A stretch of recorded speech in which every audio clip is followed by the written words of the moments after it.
Magandang umaga, ngayon po ay araw ng Linggo, June 21, 2026. Update po muli tayo sa lagay ng panahon.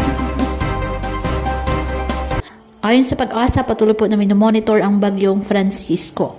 Sa ngayon taglay ng bagyo, ang lakas ng hangin aabot sa 85 km per hour malapit sa sentro at pagbugso aabot sa 105 km per hour. Kumikilos ito westward sa bilis po na 15 km per hour.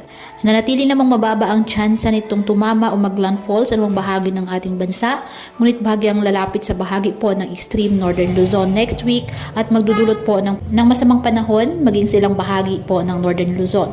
Inaasahang bagya rin po nitong hatake ng habagat na magdadala naman po ng kalat-kalat na mga pag-ulan sa malaking bahagi ng bansa, partikular na po sa kanlurang bahagi simula sa susunod na linggo. Ngayong araw, dulot ng trough po ng bagyong Francisco, asahan na po ang maulap na kalangitan na may kalat-kalat na mga pag-ulan at thunderstorms sa Eastern Visayas, Southern Leyte, Caraga at Davao Region.